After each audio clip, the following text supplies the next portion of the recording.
संतप्त मानस शांत हों, जिनके गुणों के गान में बेवर्धमान महान दिन विचरे हमारे ध्यान में। अब 25वीं गाथा चलानी है।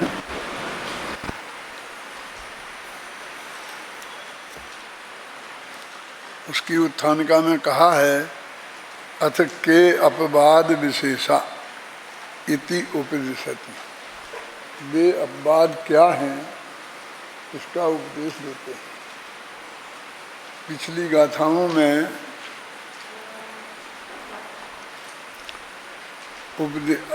अपवाद सापेक्ष उत्सर्ग और उत्सर्ग सापेक्ष अपवाद मार्ग को अपनाना चाहिए।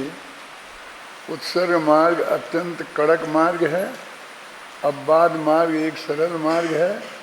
तो एकदम कड़क मार्ग अपनाएंगे तो भी नहीं निभेगा, और एकदम सरल मार्ग अपनाएंगे तो उससे भी हमें सिद्धि नहीं होगी। इसलिए दोनों का बैलेंस बनाकर और हमें इस जीवन में अपनाना चाहिए। इसकी विस्तार से चर्चा अपने वो शिविर के पहले हुई थी, वहाँ से प्रश्न ने खड़ा किया है। और यहाँ ये कहा कि अपवाद मार्ग क्या है, माने कौन कौन से उपकरण वो साधु हमारे अपने पास रख सकते हैं, इसे अपवाद मार्ग कहते हैं वो। और इसी के संदर्भ में जो पिछली गाथाएं अपन ने पढ़ी थी स्त्री मुक्ति संबंधी और वो महिलाओं संबंधी, वो उनके यहाँ उपकरण मानते हैं, 13-14 उपकरण मानते हैं, इतने वो लेते हैं। अपने यहाँ तो पीछी कमंडल और एक शास्त्र को उपकरण कहा था, और यहाँ उन्होंने बहुत हो लेते हैं तो उनकी वो आलोचना की। अभी अपन वो बात एक बीच में आई और हो गई। अब वो 224वीं गाथा से बाद में ये उत्थानिका ली है। इसमें ये विशेषता है, पढ़ो गाथा प्राकृत की और हिंदी। हाँ। उवयरणं जिणमग्गे लिंगं जजादरुवमिति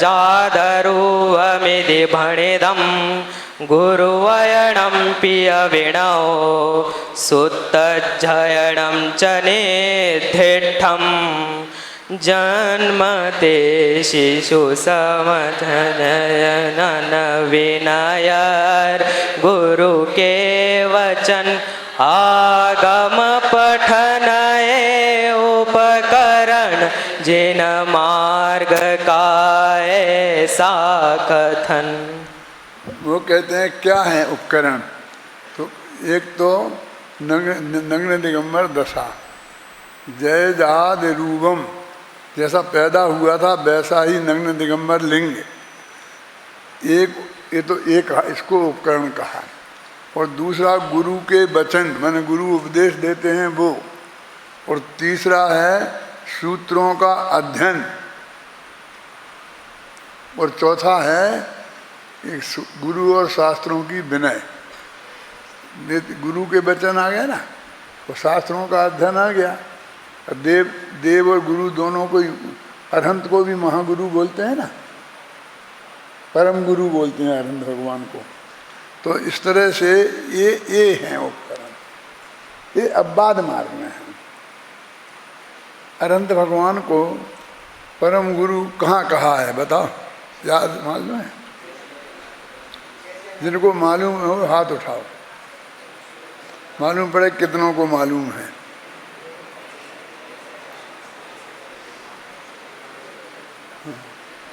ये ना जो अपनी 16 कांड पूजन है उसमें आता है जय जय नाथ, तो वो अरहंत भगवान के लिए वहाँ परम गुरु कहा है। तो गुरु के वचन हो गए तो अरहंत के वचन भी हो गए उसमें शामिल, और अपने बाकी गुरुओं के भी हो गए। लेकिन वो नग्न दिगंबर दशा तक के गुरु लेना, अरहंत आचार्य उपाध्याय व साधु, और उनके वचन माने शास्त्र। तो इनको उपकरण कहा। इनमें भी पीछी कमंडल को नहीं लिया, जो पीछे कहा ना, वो एक शास्त्र जो कहा था ना, ये तीन रखने की, ये भाव की मुख्यता से बात है, और इसे अपवाद मार्ग कहा, और इसे भी अपवाद मार्ग ऐसा कहा कि ये बंध का कारण है, ये भी मुक्ति का कारण नहीं है, लेकिन उस भूमिका में होता है, माफी के काबिल अपराध है, ऐसा इसमें कहा है। देखो, जन्मते शिशुवश नगन तन और विनय अर गुरु के वचन, मन देव गुरु शास्त्र की विनय और गुरु के वचन और आगम का पठन, ये उपकरण है। उपकरण माने अपन ने तत्वासूत्र का जो है ना, उपकार का नाम किया ना, कि करण तो उपादान है और उपकरण निमित्त हैं, तो ये निमित्त हैं, इसलिए इनको उपकरण कहा। ये चीजें उनकी परिग्रह के रूप में उनके पास रहती हैं। कौन सी चीजें? गुरु के वचन, शास्त्रों का पठन, गुरु के वचन श्रवण और शास्त्रों का पठन, और नग्न दिगंबर शरीर, कि अब नग्न दिगंबर शरीर तो अच्छा ही है ना, इसको परिग्रह के रूप में कह रहे हैं कि देह तो परिग्रह ही है, वो छूट नहीं सकती है, और फिर अब उसे हम आहार भी दे रहे हैं, यानी उसे हम पाल रहे, है ना। तो ये शरीर एक उपकरण है, एक में गुरु का उपदेश वचनों का श्रवण है, एक शास्त्रों का पठन है, और जो विनय के योग्य हैं पंचपरनिष्ठी उनकी विनय। तो ये चार चीज़ें अपवाद मार्ग है, माने छठवें गुणस्थान में होती हैं। माने सातवें गुणस्थान में चला गया ना पुण्य, जहाँ जो उत्सर्ग मार्ग है, तो ये भी छूट जाती है ना, देह में के पालन पोषण की बात भी छूट जाती है, और गुरु के वचन सुनना भी छूट जाते हैं, और शास्त्रों का पठन भी छूट जाता है, और गुरुओं की विनय भी छूट जाती है। तो ये छठवें गुणस्थान में जो उनकी अवस्था होती है, ये उसका वर्णन है। देखो, इसमें भी एक बात विशेष है कि जब गुरु के वचन आए तो उसे तत्काल बोधक के रूप में लिखा, और जब शास्त्र का वचन आए तो उसे नित्य बोधक के रूप में लिखा। ऐसा भेद करके मैं बहुत समझाता रहा हूँ। वो एक प्रोफेसर का उदाहरण देकर है, आज किसी को पता है, किसी को सुना है तो याद है? ये भी हाथ उठाओ। देखो, तुम कहाँ हाथ नहीं उठाओगे तो मैं फिर सुनना पड़ेगा, मैं फिर सुनाऊंगा, है ना। ये तो इसमें बहुत अत्यंत स्पष्ट लिखा है। मैंने कभी स्वाध्याय किया होगा तो मेरे दिमाग में वो जच गया, तो ये तो मैं भूल गया कि ये इस गाथा में ऐसा स्पष्ट लिखा है। फिर मैं इस बात को बहुत समझाता रहा इस रूप में कि एक प्रोफेसर है और वो यूनिवर्सिटी में पढ़ाता है, और अपने पढ़ाने में इतना पक्का है कि जैसे पहले जो 13 जनवरी को जो चीज़ पढ़ाई थी पिछले साल, इस साल भी वो ही क्लास में वो ही पाठ उस 13 जनवरी को ही पढ़ाएगा, और बिल्कुल उसी शैली में पढ़ाएगा। जैसा अपन अहिंसा का प्रवचन बिल्कुल रिपीट कर देते हैं ना, वो भी रिपीट कर देता है। मतलब अपने कार्यक्रम का भी पक्का, पढ़ाने में भी एकदम होशियार, और उसने उसकी कुंजी भी लिखी और बाजार में 5 रुपये में मिलती है। जैसे अपन ने वो पूरा अहिंसा का लेख किताब के रूप में भी छाप दिया। बहुत लोग, सबके पास किताब है, सबको फ्री में दे दी,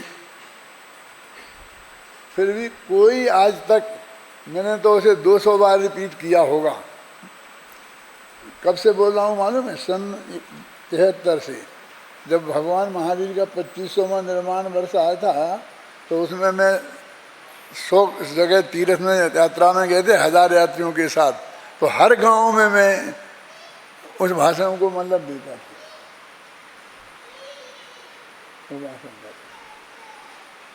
इतनी बार तो एक साल में ही बोला, और फिर हर साल 2, 5, 10 दफे 2, 5 दफे बोलता रहा, फिर भी कोई दोहरा नहीं पाता। कोई ने आज तक कहीं भी हम जा रहे कि तू वही अहिंसा पे बोलना है तुम्हें, तो तुम पूरा पाते हो, तुम दोहरा देना। किताब भी तुम्हारे पास है, और इसमें अन्ना जी लोगों को तैयार भी कराते थे। एक दफ़े एक बच्चे ने, जो करीब था 5-7 वर्ष का, कहाँ था, बम्बई में था, कहाँ था, बम्बई मलार में, उसने मेरे ही सामने मेरे जैसी ड्रेस पहनकर क्या, और पूरा प्रवचन सभा में बैठ के दोहरा दिया अहिंसा का एक बार, हैं?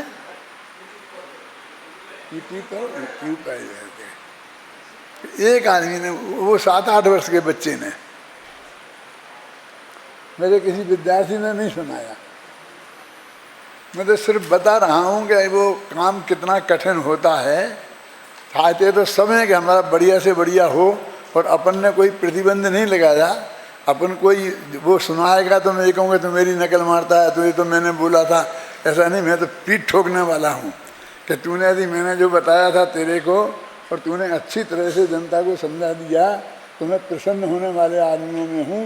तूने मेरा बोल दिया क्या है ना, इसलिए मेरा फीका हो जाएगा, ऐसा नहीं है मेरे को। यानी वो कितना कठिन काम होता है ये काम वो, लेकिन वो प्रोफेसर ऐसा करता था। और बाजार में वो 5 रुपए की मिलती है उसकी, वही की वही किताब। कोई विद्यार्थी यदि 2-4 दिन बाद उस दिन जो पढ़ाया था उस संबंधी कोई प्रश्न पूछता, तो वो पहले ही पूछता था, तुम उस दिन आए थे, फला तारीख को तुम आए थे, तुमने पूरा क्लास में पढ़े थे कि हाँ, तो वो जवाब देता था। नहीं तो कहता था अगले साल 13 जनवरी को आना, और फिर तुमको मैं बताऊंगा। समझ में ना? तो अब कोई आदमी कहे कि मैं वो प्रोफेसर के पास मेरे को पढ़ने को मिल गया, तो फिर मैं 5 रुपए की भी खर्च क्यों करूं कि खरीद के, मैं तो उससे पूरा समझ लूंगा, पढ़ लूंगा। कि नहीं, तुम प्रोफेसर तो पढ़ा देगा, लेकिन रात के 2 बजे फिर तुम्हें विकल्प आया कि क्या पढ़ाया था और तुम भूल गए, तो फिर प्रोफेसर को फोन करोगे 2 बजे, तो उपदेश मिलेगा, सुनने को उत्तर नहीं मिलेगा। एक किताब तुम्हारे पास 2 बजे भी रहेगी, और तुम 2 बजे उसे पढ़ सकते हो। तो वो किताब नित्य बोधक है इसके लिए, और गुरु तत्काल बोधक हैं। समझे ना? जब क्लास में तुम 13 जनवरी को जाओगे तभी वो बात सुनने को मिलेगी, तो तत्काल मन उस समय से संबंधित, उसमें ही तुम्हें मिलेगी वो सुनने को, और तुम्हारा वो 24 घंटा तुम्हें उपलब्ध है। तो वो हो गया नित्य बोधक, और वो हो गया तत्काल बोधक। इस बात को मैं ऐसे समझाता था। फिर मैं कोई कहे कि नहीं, हम जब वो 5 रुपए की भी खरीद लेंगे और उसमें बिल्कुल हूबहू लिखा है, तो हमें क्लास में जाने की ज़रूरत क्या है? उसके लिए मैं कैसे समझाता हूँ, कौन बताएगा? तुम रोजीना तो बताते हो मैंने क्या बोला, गुरुदेव ने क्या बोला, सुबह मैं सुनता रहता हूँ, हैं? ये नहीं बता सकते।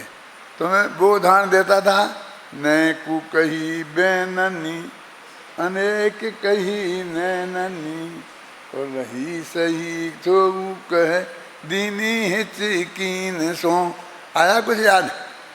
आधे लोगों को आया होगा जिनने सुना होगा पहले कभी। यानी पढ़ाने वाला, समझाने वाला अकेला वाणी से नहीं बोलता है, आँखों से भी बोलता है, हाथों से भी बोलता है, हाथ पैर चलाता है ना, इसलिए सामने जो सुनते हैं ना उनसे। और उसके लिए फिर वो कहानी सुनाता हूँ मैं, कौन सी? भ्रमर गीत की, है कि श्री कृष्ण ने उद्धव को भेजा है, और उन्होंने कहा, क्या कहा गोपियों ने? तो वो कहते हैं कि नैनू कही बैन, बचनों से तो सिर्फ इतना कहा कि इतना कह देना कि बस, और गला रूंध गया और आंखों में आंसू आ गए। तो बाकी बात आंखों से कह दी और बाकी हिचकियों से, हिचकी समझते हो, गला रुंध जाता है तो हिचकियाँ आने लगती हैं। तो श्री कृष्ण बोले हम समझ गए, यानी वो इतने तुम्हारे वियोग में इतनी दुखी हैं कि गला रुंध जाता है, बात करती हैं तो बोल नहीं सकती हैं। तो वो अध्यापक क्लास में जो पढ़ाता है तो वो अकेले, इसमें आप पढ़ोगे शास्त्र को तो कुछ शब्द ही मिलेंगे, लेकिन वो इस तरह समझाएगा। इसलिए ये दोनों, हमें गुरु की भी ज़रूरत है और शास्त्र की भी ज़रूरत है, दोनों के अध्ययन की ज़रूरत है, समझे ना। और नग्न दिगंबर दशा की भी इनने ये बात करी है कि शरीर तो नग्न दिगंबर होता ही है, उसमें तो कोई बात ही नहीं है, लेकिन उस नग्न दिगंबर दशा के लिए हम पोषण के लिए भोजन देते हैं ना, और भी उसकी संभाल उमाल करते हैं, आहार निहार की सारी व्यवस्था उस शरीर के पीछे हमारे लगी है, तो वो भी हमारे लिए परिग्रह हो गया। ये परिग्रह के भेद बता रहे हैं कि मुनिराजों के कौन परिग्रह होता है।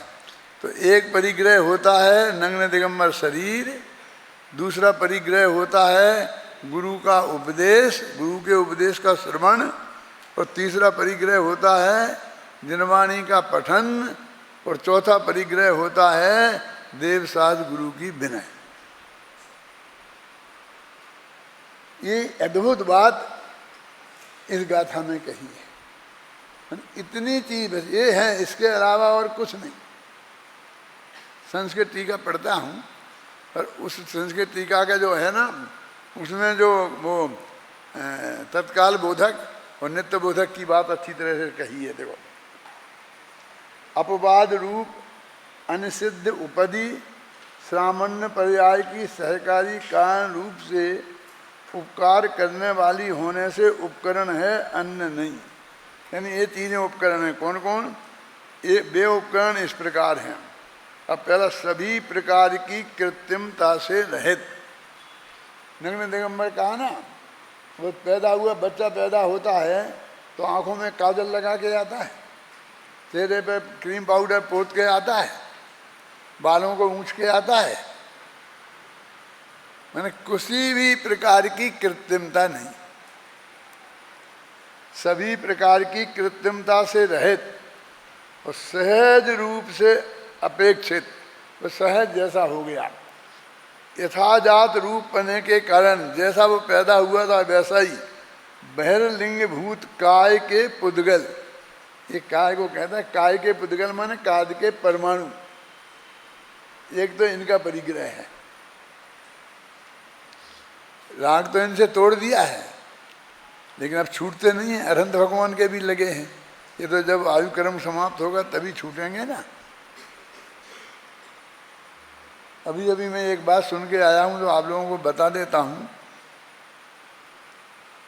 मेरी नहीं है, दूसरे से सुनी है, नाम भी बता दूंगा, चिंता नहीं करूँ। कि अनुभव तो अकेला सिद्ध भगवान को होता है, अनंत भगवान को भी अनुभव नहीं होता है, अनुभूति नहीं होती। शुद्धोपयोग तो होता है, लेकिन आत्मानुभूति नहीं होती है, क्योंकि शरीर लगा है, 8 कर्म बने हैं ना, कारमान बनाओ से बना, शुद्ध है कहाँ? शुद्ध आत्मा है, ऐसे अनुभूति तो शुद्ध है ही नहीं ना, अनंत भगवान का आत्मा। ये अकेले सिद्धों का होता है। ये बात मैं टीवी पे सुन के आया और सुधा सागर जी ने कही है, नाम से बता दिया। इसको ज़्यादा उछालना मत।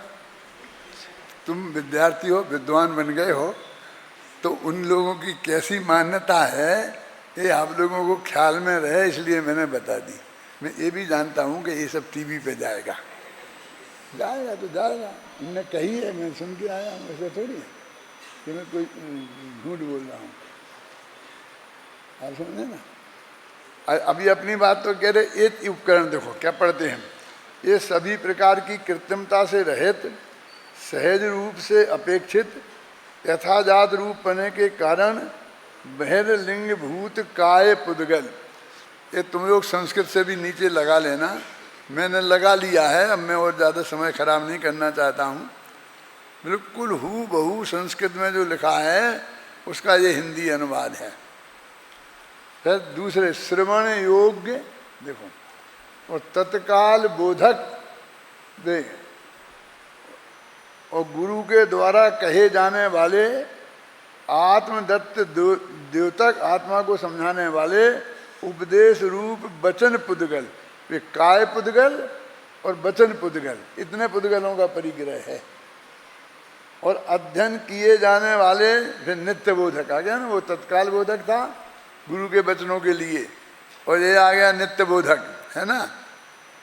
अनादि निधन आत्म तत्व को प्रकाशन करने में समर्थ है वो, श्रुति ज्ञान के साधन भूत शब्दात्मक सूत्र पुद्गल, वे भी पुद्गल, उन्हें कहेंगे पुद्गल रखते हैं। तो पुद्गल माने तीन तरह के पुद्गल, और शुद्धात्म तत्व को व्यक्त करने वाली दार्शनिक पर्यायों रूप परिणमित पुरुष माने अरहंत भगवान और आचार्य उपाध्याय, यानी ये क्या है, शुद्धात्म तत्व को व्यक्त करने वाली दार्शनिक पर्यायों से परिणमित पुरुषों के प्रति विनम्रता का अभिप्राय प्रवर्तित करने वाले चित्त पुद्गल।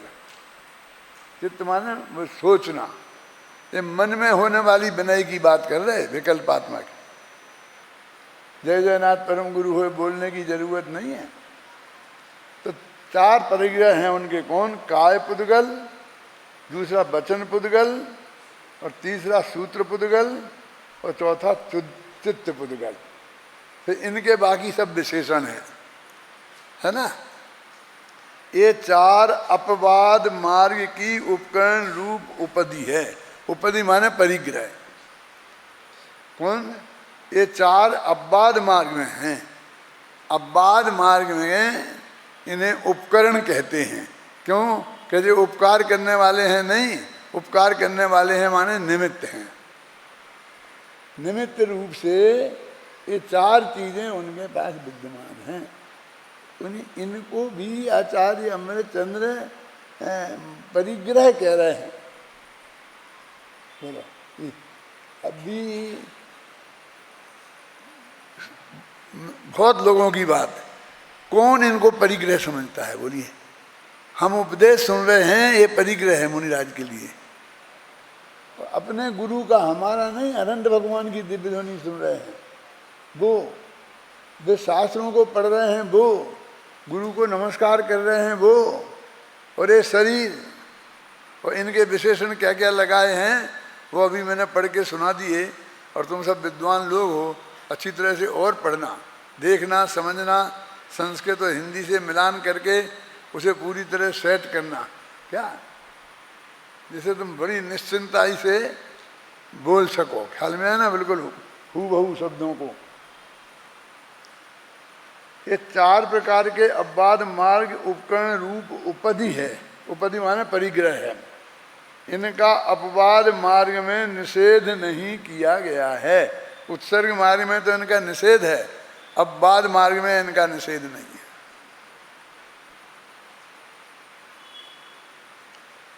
तात्पर्य यह है कि काय की भांति और मन और वचन भी वस्तु धर्म नहीं है। माने तीन चीजें आ गई ना, काय तो शरीर आ ही गया, और वचन पुद्गल तो वचन आ गए, और वो नमस्कार किया ना मन में ही, तो तीनों चीजें आ गई। कौन, काय चेष्टा नहीं ना, वो पढ़ो वो छंद बोलो।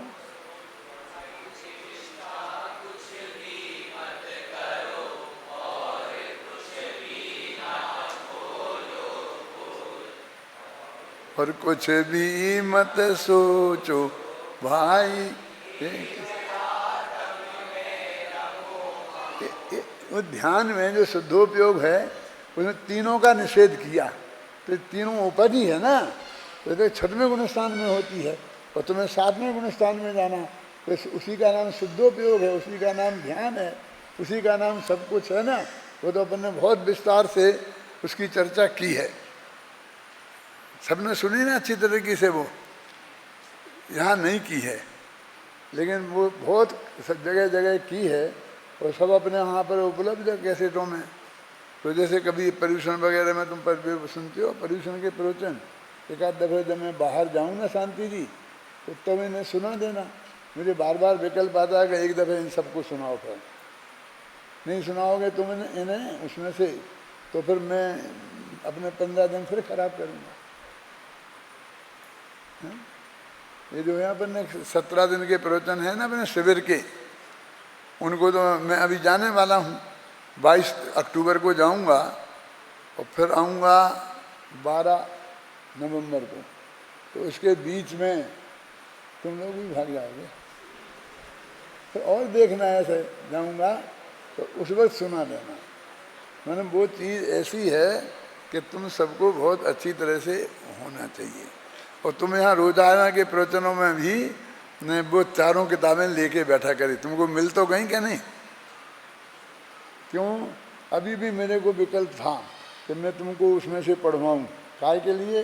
इसी में से जो अपन ने लिखा ना, कौन सा श्रवण शतक, उस श्रवण शतक में मैंने सहज ही, ये तो आज पढ़ रहा हूँ मैं, अभी मेरे एकदम ध्यान में आई है, पहले पढ़ी तो होगी, लेकिन ये सब चीज़ें उसमें आ गई परमात्म ऑटोमेटिक कैसे आ गई, मेरे चिंतन में से आ गई। ये सब मैंने लिखी हैं उसमें कि ये मुनिराज को ऐसे ये लिखा कि बिहार, आहार और बिहार अभी आएगा इसमें, तो कि बिहार के सब बिहार में थक जाएंगे। क्यों थक जाएंगे? क्यों थक जाएंगे? इतना ज़्यादा चलने की ज़रूरत ही नहीं है, इतनी तेज चाल से चलने की ज़रूरत ही नहीं है, बल्कि मद्दी चाल। महाराजों को तो आजकल इस बात के लिए याद किया जाता है कि उनके साथ कोई चल नहीं सकता। क्यों? भेजने जाओ तो अपन उनके साथ चल नहीं सकते, इस बात के लिए याद किया जाता है।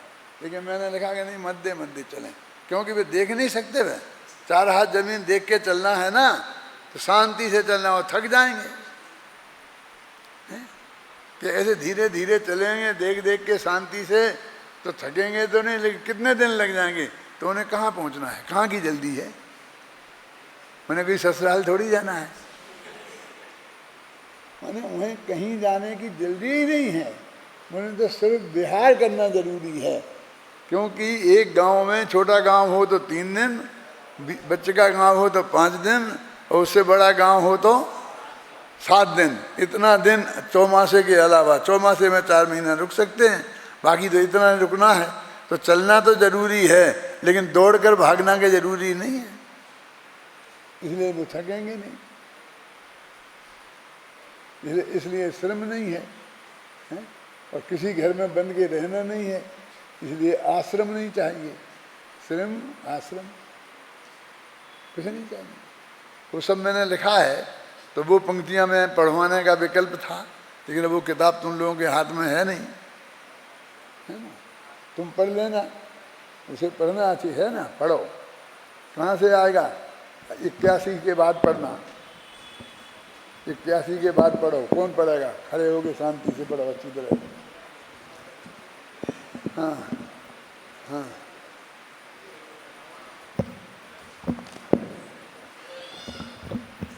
इतना देर नहीं लगाते हैं, चलो। पेज नंबर 13 नंबर का है, 81 छंद से। सहज चालू नहीं था? हाँ। सहज ज्ञान दर्शन सहज, सहज चरण ही सार, सहज ध्यान सहजात्म,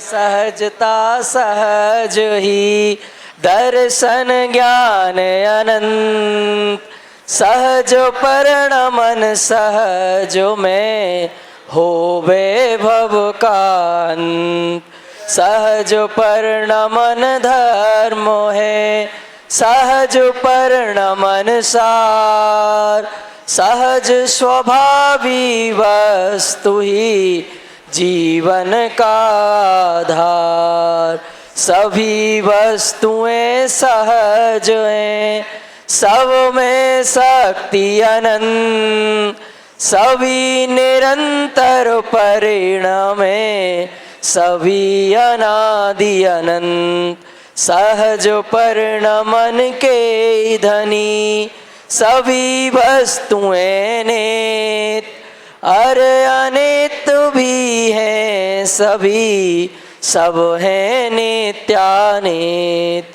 निज स्वभाव छोड़े नहीं, अतः सभी हैं नित्य और निरंतर परिणमे, कहते उन्हें अनित्य। बदले पर बदले नहीं, बदला बदली रूप, दोनों वस्तु स्वभाव हैं, वस्तु स्वरूप अनूप।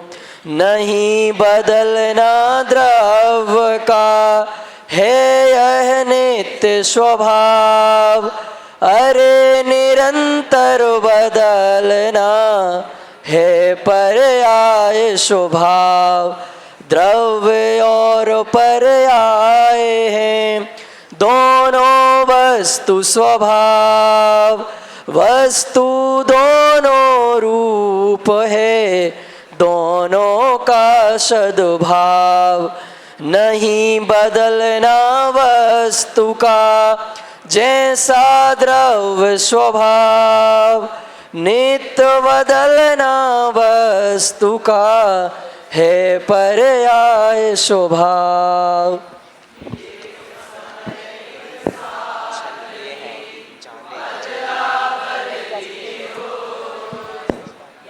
निजन अनुभव करें, इसमें शक ना होए, मूल बात यह जान लो, अदल बदल जो होए, पहले से ही वह सभी पूर्ण सुनिश्चित हो।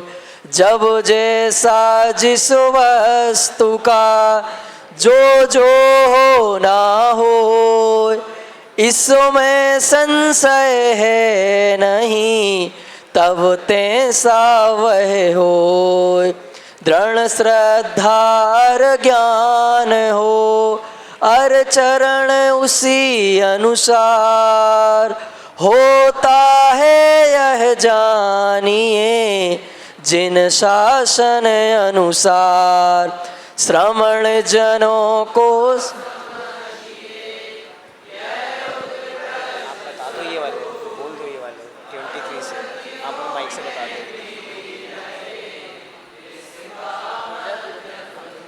वो जो है ना, जाने की जल्दी नहीं, वो छंद निकालो। जाने की जल्दी नहीं, जाने की जल्दी नहीं, श्रम से रहित विहार, एक आत्मा ही रहे चिंतन का आधार। कोई किसी का ना करे, अरे अपनी पर्याय, जो जब जैसी हो प्रभु, सभी सहज स्वीकार। मतलब उसमें सब बातें वो जो इसमें हैं, आगे पीछे पढ़ोगे तो सब मिलेंगी कि उनका स्वरूप कैसा होता है, एक मुनिराज का स्वरूप। तो मुझे तो आज इसे पढ़ के बहुत आनंद आया, गहराई से पढ़ा ना देखेगी, क्योंकि जो मैं प्रवचन करता हूँ तो उसे अच्छी तरह पढ़ के आता हूँ। पहले कितना ही पढ़ा हो, खुद ही भी लिखा हो, तो भी अपन तो स्मृति वाले हैं ना, तो अपन तो भूल सकते हैं ना। तो ताज़ा करके फिर मैं आपको लोगों को सुनाना चाहता हूँ। देखो, तो ये उपकरण हैं और ये भी परिग्रह हैं। इनको भी जब परिग्रह कहा है तो अब देखो इसके पीछे निकालो। उक्त संपूर्ण कथन का सार यह है, पेज नंबर 436 ये बड़ी किताब में, कि जब मुनिराजों के आत्महित के निमित्त रूप शरीर, गुरु के वचन, जिनवाणी पठन और गुरुओं की विनय को भी उपकरण कहकर परिग्रह ही कहा है, तब अन्य परिग्रह की ही तो बात ही क्या करना। हैं। टीवी वीवी आजकल जी कितने कितने चल गए हैं, उनकी तो बात ही क्या। देखो ये दूसरी बात, फिर तीसरी बात, फिर चौथी बात, ये 3 बातें और पढ़ो। मैं ही पढ़ूँगा, तुम पढ़ोगे, है तुम्हारी किताब में। हाँ, दूसरी विशेष बात यह है कि यहाँ जिनवाणी को नित्य बोधक और गुरु वचनों को तत्काल बोधक कहा है। शास्त्र तो हमें सहज भाव से 24 घंटे सर्वत्र उपलब्ध हैं, हम जब चाहें तब उन्हें पढ़ सकते हैं, पर गुरु के वचन सदा और सर्वत्र उपलब्ध नहीं रहते। वे तो हमें सुनिश्चित क्षेत्र काल में ही प्राप्त होते हैं। इसलिए शास्त्रों को नित्य बोधक और गुरु वचनों को तत्काल बोधक कहा गया है।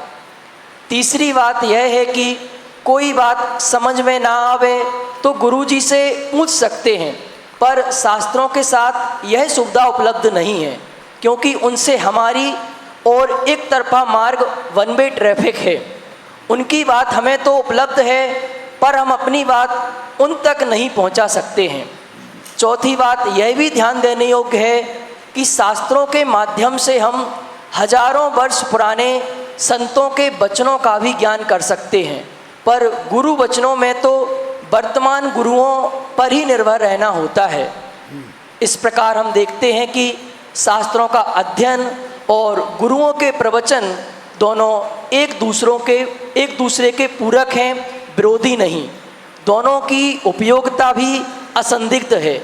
यद्यपि इन उपकरणों की उपयोगिता असंदिग्ध है, तथापि यहाँ उन्हें उपाधि परिग्रह के रूप में ही स्वीकार किया गया है और अपवाद मार्ग में ही स्वीकार किया गया है, उत्सर्ग मार्ग में नहीं। देखो ये गाथा में इसको भी उपाधि परिग्रह का मुनियों के पास, और ये भी इसमें इनसे मोक्ष नहीं होगा, ऐसा क्लियर बताया। क्योंकि ये शुभ भाव का काल है। जैसे मैंने एक दफ़े कहा था, तुमको याद होगा कि वे शुभोपयोग में आते हैं ना, तो उन मुनिराजों के 3 कसाय के अभाव रूप जो शुद्ध परिणति होती है, उसके कारण उनकी महानता कायम रहती है। लेकिन ये जो शुभ भाव भी चाहे जैसे शुभ भाव नहीं है ना, गौशाला खोलने के शुभ भाव नहीं,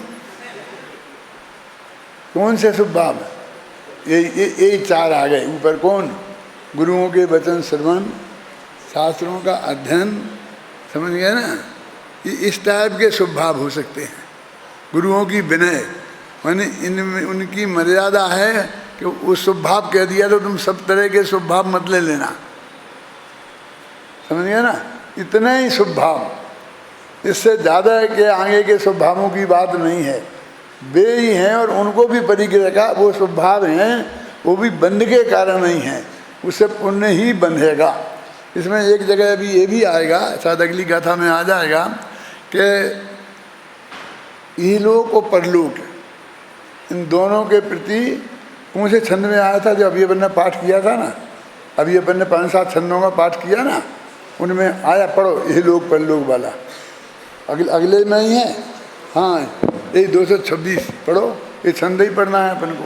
इहलोक से निरपेक्ष यति परलोक से प्रतिबद्धना, हर कषायों से रहित युक्ता, हार और विहार में।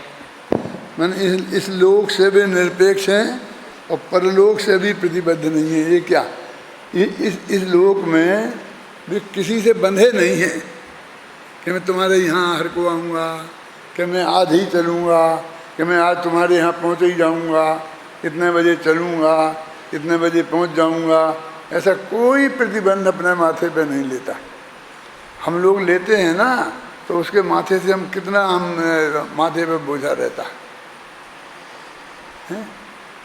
अभी कह के साहब मैं 8 बजे आ जाऊँगा प्रवचन करने के लिए, और तुम लोगों को प्रतिबाध्य करूँ कि लेट आओगे तो ठीक नहीं चलेगा, और फिर मैं नहीं आऊँ, तो उसका बोझा माथे पे रहता है ना।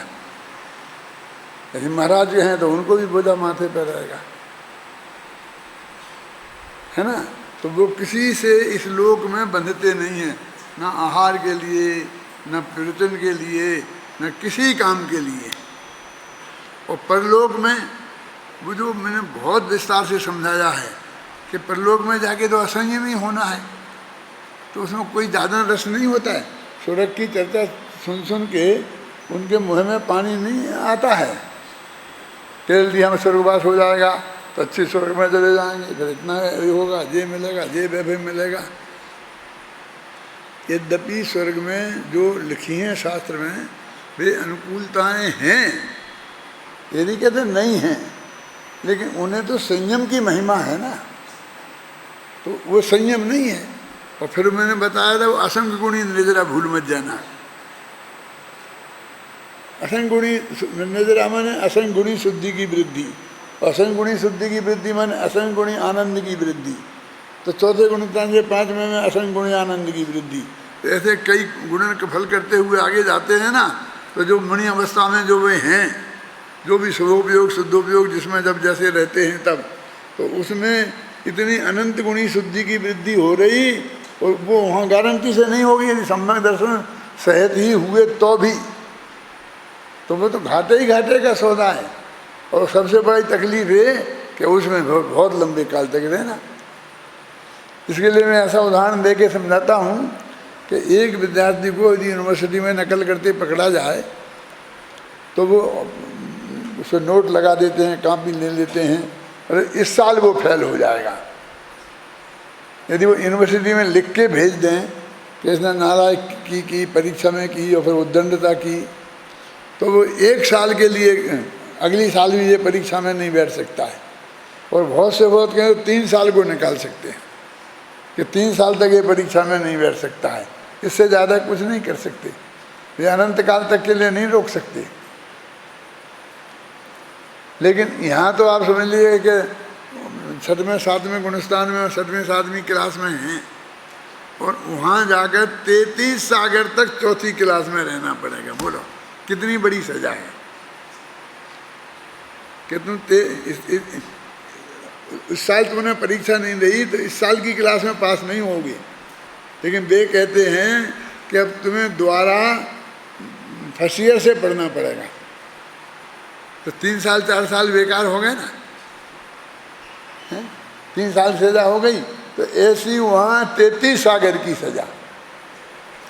यदि उन्हें संयम की तड़फ है, अपन कहते हैं वो दिन कब पाऊँ कि घर को छोड़ बन जाऊँ, अथवा वो दौलत राम जी ने लिखा है ना, संयम धारण कर न सके पे धारण की उर चटा चटी, चिन्ह मूर्त दीर्घ धारण की मुए रीति लगत है अटापटी। तो वो भी सम्यक दृष्टि है ना, तो उनकी भी यही स्थिति है। संयम धारण करने के हृदय में तो चटापटी लग रही, और संयम धारण नहीं कर सकते हैं, और कब तक। इसलिए उनको कोई रस नहीं है, जल्दी मर के स्वर्ग जाने का कोई रस नहीं है। ये लोग से भी निरपेक्ष हैं, किसी से बंधते नहीं हैं, और अगले भव से भी निरपेक्ष हैं। अब जाना होगा तो चले जाएंगे, जो होगा उसको भोगेंगे, उसमें हम कुछ कर नहीं सकते। वस्तु का स्वरूप है जैसी जो स्थिति है उसके लिए, लेकिन उसका कोई रस नहीं है, उसका कोई मज़ा नहीं है, उसका कोई आनंद नहीं है। आचार्य विनोबा भावे के बारे में मैंने तुम्हें सुनाया था कि वो फर्स्ट क्लास फर्स्ट वाले थे, गांधी जी की डिवीजन वाले नहीं थे। Gandhi ji through out 3rd division थे, मालूम है, कभी सेकंड भी नहीं आए, फर्स्ट तो बहुत दूर। और आचार्य Vinoba Bhave through out toppers थे। तो वो पढ़ते गए, आगे आगे की डिग्रियां लेके, जब पढ़ के वे सब टॉप की डिग्रियां उनके पास इकट्ठी हो गई, तो एक दिन उन्होंने अपनी माँ के सामने सब डिग्रियों को रखकर और उस पर मिट्टी का तेल डाल के और उन्हें आग लगा दी। तो मैंने कहा ये क्या किया तूने, कितनी मेहनत कर करके ये डिग्रियाँ इकट्ठी की थी और आज तूने जला दिया, क्योंकि ये डिग्रियाँ क्या काम आएंगी। गवर्नमेंट की नौकरी मिलेगी, IAS ऑफिसर बन जाएंगे, गुलामी के लिए काम आएंगी ना, नौकरी के काम आएंगी ना। मुझे नौकरी नहीं करना, उनकी गुलामी नहीं करना। कि नहीं करना तो घर के एक कोने में पड़ी रहती, कि घर के कोने में पड़ी रहती तो मुझे अपने पे भरोसा नहीं है कभी मेरा मन बदल जाता और मैं इनका उपयोग कर लेता, इसलिए मैं आज जला रहा हूँ। तो ली क्यों? कि ली तो इसलिए कि यदि मैट्रिक की डिग्री नहीं लेता तो इंटर में नहीं पढ़ सकता था, 10वीं क्लास के परीक्षा की डिग्री नहीं लेता तो 11वीं में नहीं पढ़ सकता था, 11वीं की नहीं लेता तो 12वीं में नहीं पढ़ सकता था, 12वीं की नहीं लेता तो 13वीं में नहीं पढ़ सकता था। ऐसे अंत तक पढ़ने के लिए पिछली क्लास में पास होना जरूरी है ना। पढ़ने की व्यवस्था जो है स्कूलों में वो ऐसी है, वो ज्ञान तो मुझे अर्जन करना है, इसलिए मैंने ये सब इकट्ठी की और अभी नौकरी नहीं करना है, इसलिए मुझे नहीं चाहिए। तो तुमने यदि स्वर्ग जाना नहीं है, स्वर्ग में तुम्हें कोई रस नहीं है, तो ऐसे काम, ऐसे स्वभाव क्यों किए कि जिससे तुम्हें स्वर्ग जाना पड़ा? मोक्ष में तो जाना नहीं है, और जहाँ भी जाएंगे तो वो वहाँ जाना ही है, इतना काल जितना काटना है वो तो काटना ही है। और अभी शुद्ध भाव हो सकते होते तो वो शुद्ध ही करते, अब वो हो नहीं सकते तो हुए, अब जैसे हुए तो हो गए, बस खत्म। वही डिग्री, पिछली डिग्री चाहिए क्योंकि अगली डिग्री में परीक्षा देनी है, समझ गए ना। तो क्या है, पढ़ो अभी।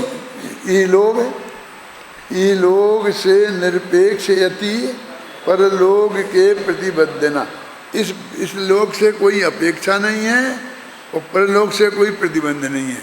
तो प्राकृत में भी ये लोग निरापेक्षो अपरिबद्धो परम्य लोकम्य, और परलोक से बंधते नहीं है, बिल्कुल है ना। इतना बिल्कुल अक्षर टू अक्षर पद्यानुवाद है ना, इतना आसान नहीं है।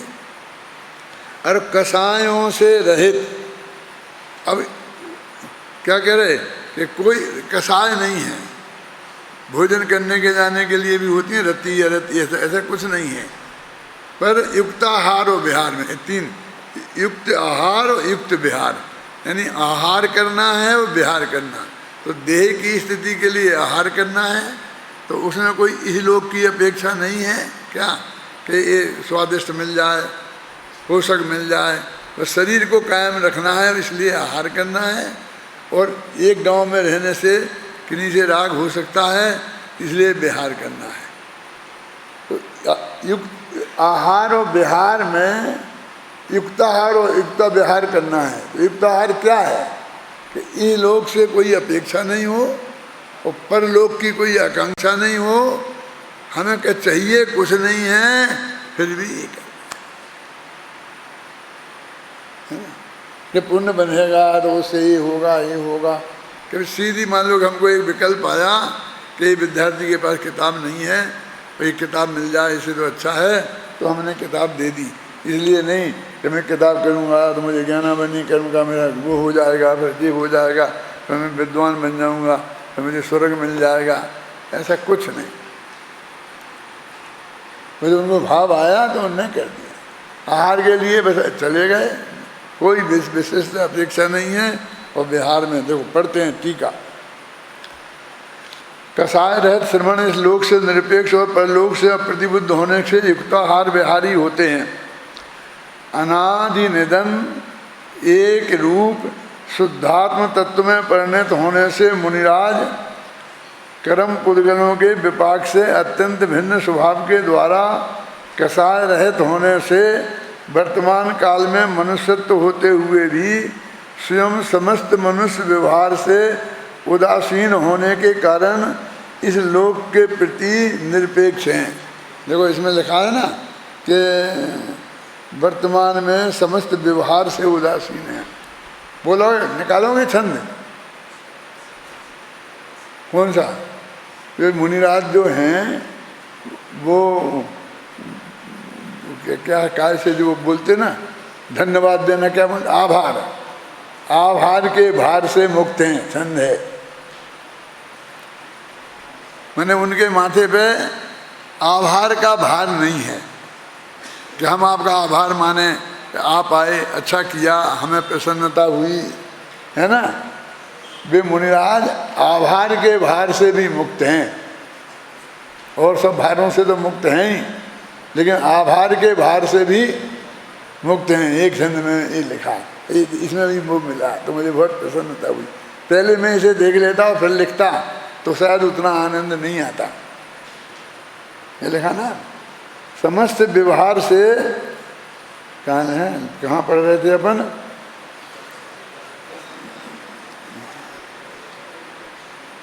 मनुष्यत्व के कारण स्वयं समस्त मनुष्य व्यवहार से उदासीन होने के कारण। ये मनुष्य व्यवहार क्या कि देखो कोई अपने घर आए तो अपने को कहना चाहिए कि आइए, पहले कहते हैं ना कि हमारे हर सज्जन पुरुष के घर पर कोई अतिथि आता है तो उसके लिए एक चटाई, मीठे वचन, ठंडा पानी और एक चौथा क्या है, ये 4 चीज़ें हमेशा उपलब्ध रहती हैं। माने वो खर्चा का काम कुछ नहीं, आइए मीठे वचन, आदर, फिर विराजिए तो चटाई बिछी है तो चटाई पे बैठिए और घर में ठंडा पानी पीजिए। मिट्टी के घड़े में ठंडा पानी रहता था। एक और है कि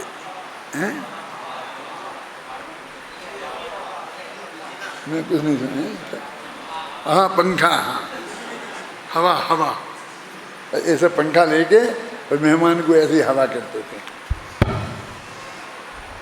अभी यहाँ विद्यानंद जी को भी कर रहे थे, उनकी समाधि हो रही है, जैसे पंखा कर रहे थे, समझ गया ना। 4 चीज़ें उपलब्ध रहती हैं। एक मनुष्य का व्यवहार सिखाया उनने हमें। अब आजकल तो हमें वो बहुत महंगा हो गया है एक मेहमान का, लेकिन मुनिराज को कोई ज़रूरत नहीं है। किसी से हम गए तो आओ ऐसे कहने की, बैठो भैया लाओ एक कुर्सी ले आओ पंडित जी को, कुछ नहीं। अपने मुनिराज तो सिकंदर आया था, उसको भी नहीं कहा कि आओ बैठो, हैं सफाई में नहीं कराई थी, समझ गए ना, कुछ नहीं है खड़ा, और उसने शिकायत करी हैं कि कुत्ते भौंक रहे हैं, तो इन कुत्तों को तो भगा देते हैं कि भौंकते ही रहते हैं, एक यहाँ भौंक रहा है, एक यहाँ भौंक रहा है। मैंने पूरे मनुष्य व्यवहार से मुक्त रहते हैं। ये भी कभी सोचा नहीं होगा आपने कि इसमें क्या है। महाराज ने प्रेम से हमें बुला लिया, हम खुद ही बहुत उपकृत होते हैं और ऐसा मानते हैं कि देखो मेरे भाई वे सीधे बातें ही नहीं करें, ऐसा बुलाएं नहीं तो हम के फिर दोबारा जाते नहीं हैं। क्यों होता, ये अपेक्षा तो हमें है ही ना, हैं, लेकिन मनुष्य व्यवहार से प्रतिबद्ध नहीं है वो, क्योंकि माथे पे बोझा होता है उसका। मुनिराज की क्या है मानो प्रवृत्ति, यदि अपन जरूरत होगी तो कल पढ़ेंगे इसको, इस हिस्से को अभी, कि वो उनकी पीछी होती है ना तो सफाई करने के लिए, तो वो 3x3 की जगह ही साफ करते हैं। समझ में आया ना आपकी मैं क्या कह रहा हूँ। उन्हें यहाँ बैठना है तो पीछे उतनी जगह, जैसे टेबल की जगह है ना, समझ लो इतनी ही जगह साफ करके बैठ जाते हैं, कहने के यहाँ तक कर दें, समझ गया। वो यदि कुटिया होती तो पूरी कुटिया साफ करनी पड़ती है ना। तो वो एक शिला पर बैठे तो शिला भी पूरी साफ नहीं करना है कि दूसरे मुनिराज आगे बगल में बैठेंगे तो उनकी भी साफ करो तो क्या फर्क पड़ता है। नहीं, वे आएंगे वे अपनी साफ कर लेंगे। क्यों हमने पीछे से साफ किया तो अभी तो जीवों को जहाँ से चल रहे थे उन्हें तकलीफ तो हो गई ना, वहाँ से जैसे मान लो चींटियाँ हैं तो वो हट गई तो फिक गई ना, ऐसे आपको उठा के ऐसा फेंक दे रहे रास्ते में से, ऐसा ही हुआ ना, क्या कहें।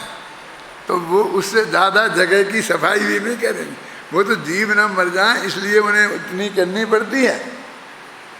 अपने पीछे कमंडल उठा के रख लें बस खत्म, क्योंकि यदि ज़्यादा की करें तो परिग्रह हो जाएगा जमीन का, जगह का। जहाँ से गए हैं लौट के उसी शिला पे आना है ये जरूरी नहीं है। उस शिला पे दूसरे मुनिराज आके बैठ गए तो, मुनिराज नहीं बैठ गए, कुत्ता आके बैठ गया तो वे कुत्ते को भगाएंगे नहीं उस शिला पे बैठने के लिए, दूसरी जगह जहाँ जगह हो जाएगी वहाँ बैठ जाएंगे। आप समझ में आ रहा, क्योंकि उन्हें उस शिला का परिग्रह नहीं है। क्या श्रम है, कुछ नहीं करना है उन्हें, कुछ नहीं करना धर्म है भाई, है? इससे ज़्यादा सफाई नहीं करनी है, फिर उधर जाके विहार करना है तो जितना आसानी से सहजता से हो जाए उतना विहार कर लेना है। मैंने उसमें ये भी लिखा है कि जहाँ जाए तो हर जगह वो नहीं चाहिए क्या संत भवन, जहाँ जैसा धर्मशाला मिल जाए नई पुरानी, एक जगह तो बढ़िया संगमरमर की जमी जमाई बढ़िया मिल जाएगी और दूसरी जगह ऐसी बिल्कुल जो गोबर से नीचे पोती जाती होगी ऐसी धर्मशाला होगी। गाँव में ऐसी होगी कि नहीं होगी, तो जहाँ जैसी मिल जाए उसमें ठहर जाएंगे, नहीं मिल जाए तो पेड़ के नीचे ही ठहर जाएंगे। आज बड़े बड़े होटलों में बारातों को ठहराता है, हमने वो भी देखा है। हमारे गांव में किसानों के यहाँ बारात आती थी तो उसका डेरा मालूम कहाँ होता था? गांव के बाहर बरिया तरह बड़का जो पेड़ था उस पेड़ के नीचे बारात को ठहरा देते थे। समझ में आया ना? बस खत्म। और अपनी रोटी बनाओ खाओ, एक पानी की कनाई ठंडी रख देते थे भर के, बस उसमें से पानी पियो रहो रहो। और 5-5 दिन रहती थी और वहाँ पड़ी रहती थी बाराती। और आजकल हमने कितना कितना कर दिए, हर एक को एसी कमरे चाहिए। ये हमारा शिविर बेचारा 10,000 का 1.5 करोड़ का हो गया। अब 1.5 करोड़, अब 2 करोड़ हो गए। हमारा 10,000 में शिविर हुआ, पहला शिविर 5-10 हज़ार में हुआ था और होते होते अब 1.5 करोड़ का हो गया है। मुनिराजों का ऐसे कुछ नहीं। एक दफे में बहुत शांति से श्रवण शतक पढ़ना है। वो मेरे मन के मुनिराज हैं, मैंने जो मेरे चित्त में जैसे मुनिराजों के प्रति भक्ति उमड़ी वो मैंने लिखी। वो बिल्कुल पवित्र, बिल्कुल भक्ति के भाव से लिखा है, किसी की आलोचना के लिए रंच मात्र नहीं लिखा। कि ऐसे जो मुनिराज हैं उनके चरणों में मेरा नमोस्तु हो, बस इस भाव से ही मैंने पूरा श्रवण शतक लिखा। किसी मुनिराज की आलोचना की दृष्टि से नहीं, और उनका ऐसा स्वरूप और भाग्य से अब मुझे इस शास्त्रों में भी मिल रहा है। अब मैं मानता तो ऐसा ही हूँ कि मैंने पहले शास्त्र पढ़े होंगे तो मैं अंदर में बैठ गया और फिर बाहर मैं भूल भाल गया। क्या गाथा नंबर, शास्त्र नंबर ये भूल गया। मैं नोट तो कुछ करता नहीं हूँ। मैं कभी कोई प्रवचन में कोई पर्चा मर्चा नोट करके नहीं रखता, मैंने कोई डायरी मेंशन नहीं करता, कहीं कुछ नहीं लिखता। जो कुछ है बस इधर ही है, इसी के साथ चला जाएगा बस। तो वही है मेरे कहने का मतलब, कोई मेरे बाप का कुछ नहीं है। लेकिन अभी मेरे ख्याल में नहीं था कि कौन से शास्त्र में कहाँ क्या बात है, और अभी इसमें मिली मुझे, तो मुझे बहुत आनंद होता है। आप लोग उसे गहराई से पढ़ें। इसी मंगल।